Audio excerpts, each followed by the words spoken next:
Assalamu alaikum wa rahmatullahi wa barakatuh. Chers frères et sœurs, ce soir nous allons parler des raisons pour lesquelles Dieu a permis la polygynie et n'a pas permis la polyandrie.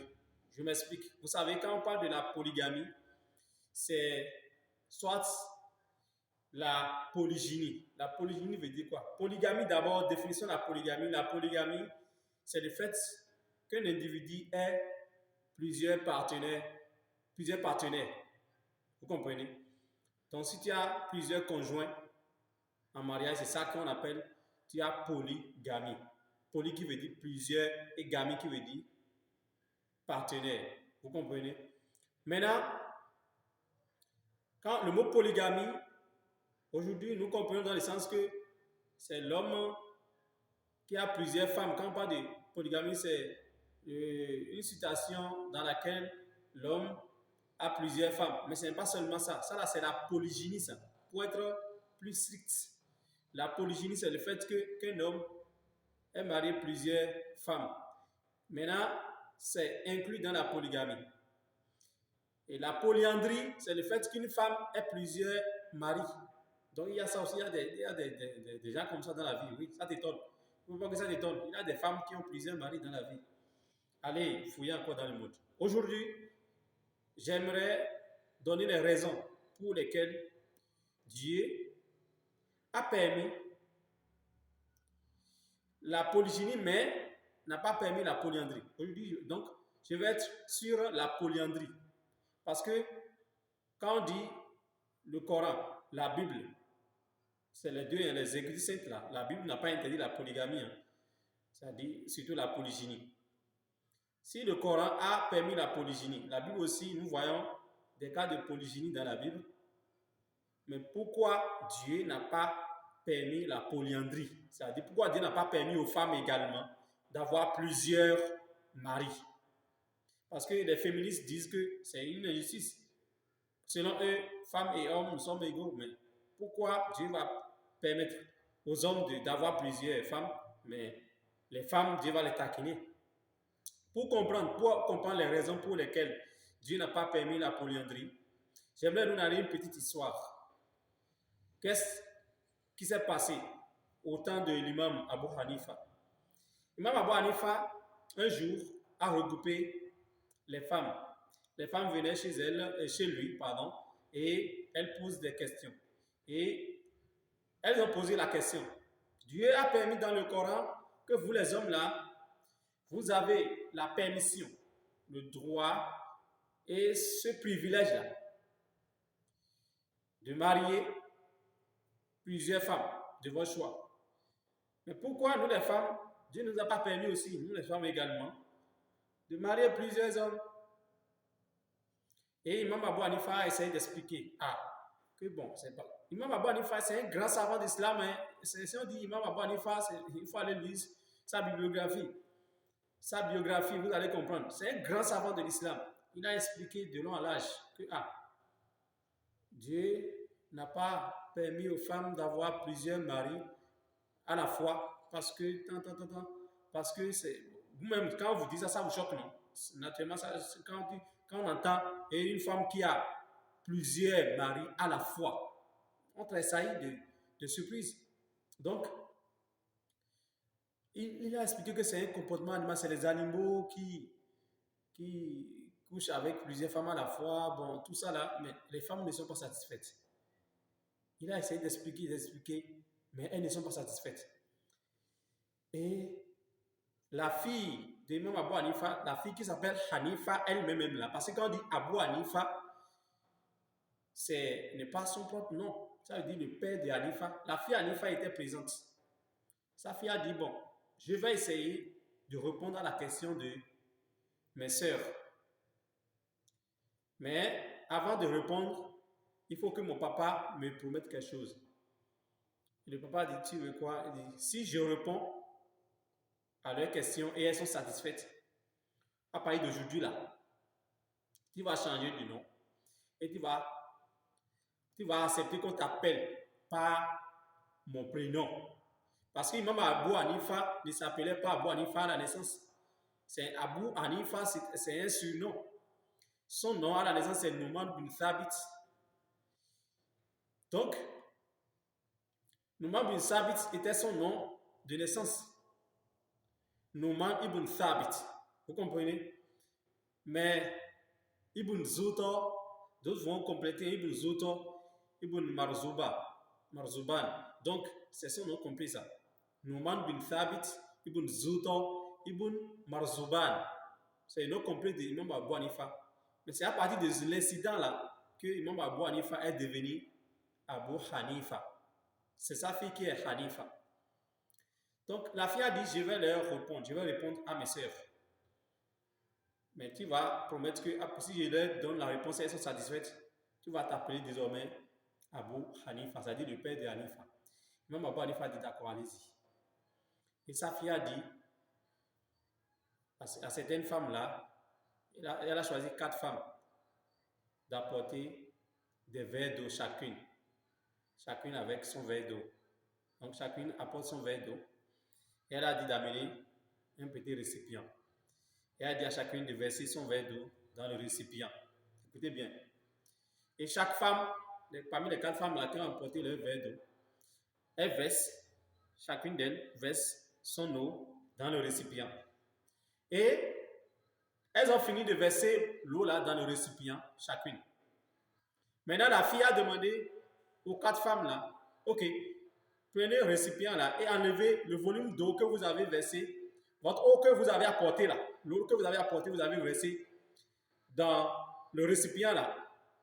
Enlevez ça exactement. L'eau que vous avez apportée, le même volume. Et l'eau là, exactement. Enlevez. Et les femmes sont ce que les Anglais disent dumbfounded.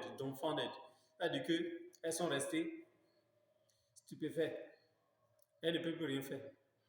Parce que c'est impossible maintenant d'enlever l'eau après que l'eau est mélangée. Après que les 4 femmes ont mélangé l'eau là, dans le récipient là. C'est impossible pour chacune de prélever ce qu'elle avait apporté. Ou bien vous pouvez faire ça, personne ne peut le faire. Et c'est là que la fille qui s'appelle Hanifa a expliqué à ces femmes-là que c'est de la même manière qu'une femme, c'est à la femme que Dieu a donné la responsabilité de porter l'enfant ou bien la grossesse. Cette responsabilité, c'est quelque chose qui honore les femmes. Les hommes n'ont pas ce privilège. C'est ça que la femme n'est pas comme moi, je ne comprends pas. Moi, personnellement, je ne comprends pas la femme à l'homme. Moi, selon moi, la femme dépasse l'homme. Ce que les femmes font là, c'est extraordinaire. Celui qui compare la femme à un homme là. Physiquement, les hommes sont forts, mais les femmes, elles sont plus que fortes. Les hommes sont forts, mais les femmes sont plus que fortes. Vous comprenez? Donc, la fille Hanifa a dit aux femmes là que,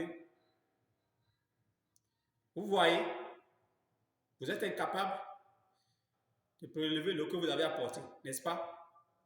De la même manière, si vous avez 4 maris par exemple, ou bien 3 maris,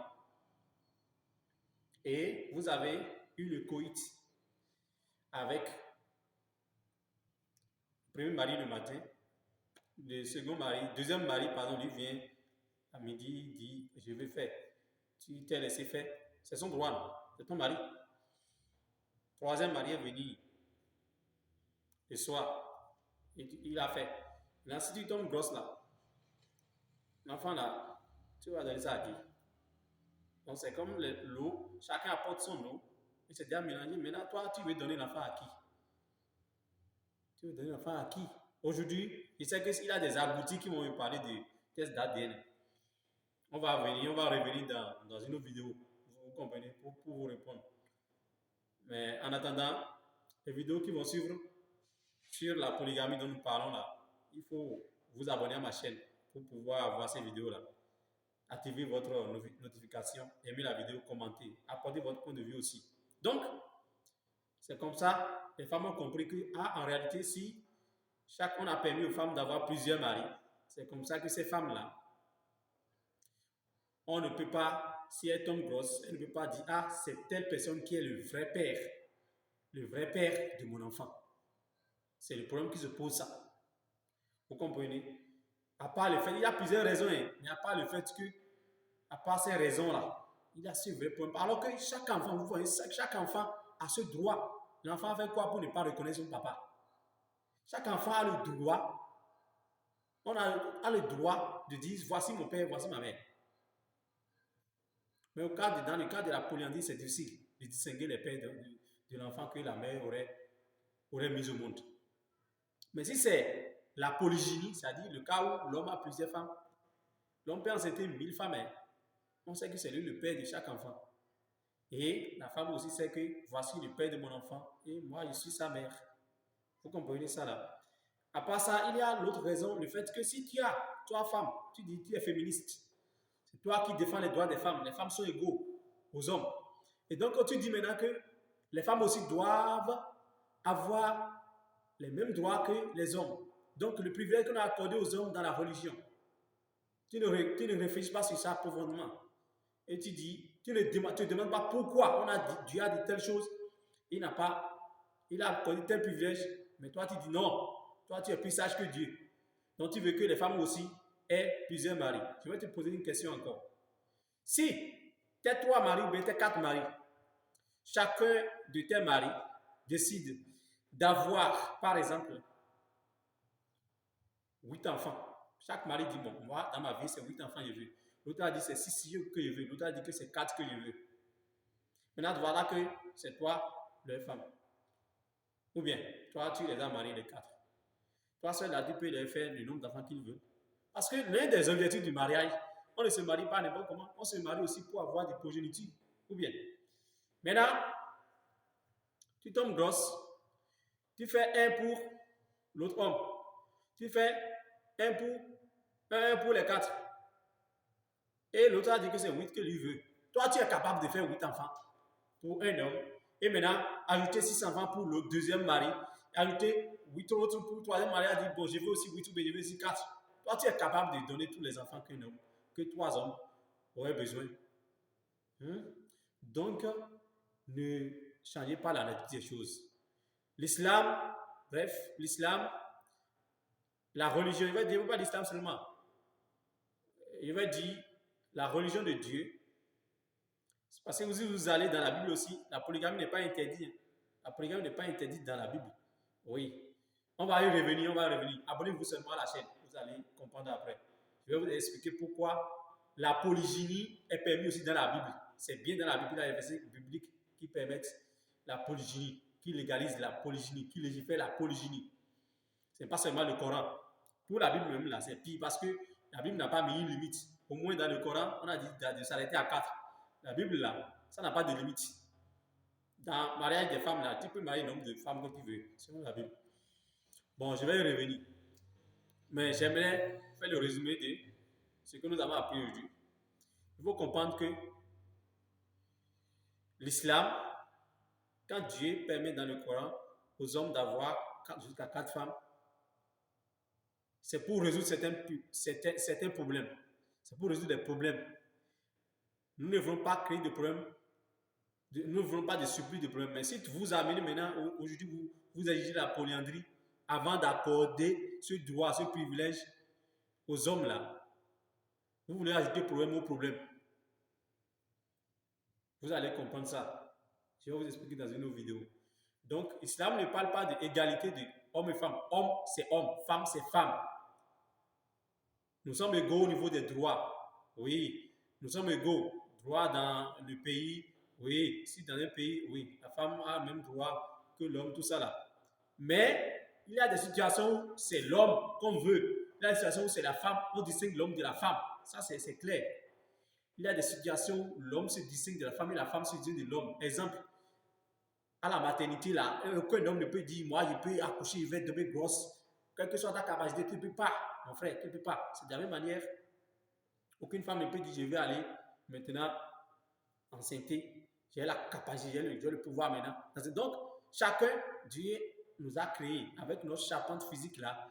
Il a regardé notre charpente physique, notre nature, et il a regardé notre nature, il nous a accordé des privilèges, des droits. Et si nous suivons, nous allons bien vivre dans la vie. Donc, c'est ce qu'on parle d'ici. On ne parle pas de l'égalité, mais on parle de l'équité. L'équité veut dire ce que chacun mérite, il faut lui accorder. L'homme mérite cela. C'est pourquoi Dieu lui a accordé, c'est une permission. Et nous allons revenir dans une autre vidéo pour les hommes là, qui abusent de ce privilège. Privilège que Dieu leur a accordé d'avoir plusieurs femmes là, jusqu'à 4 femmes en plus là. Les hommes qui abusent de ça et qui ne pratiquent pas bien la polygynie. Nous allons faire des vidéos pour vous sensibiliser aussi. Que Dieu soit avec nous, que Dieu nous pardonne nos péchés, que Dieu exauce nos prières.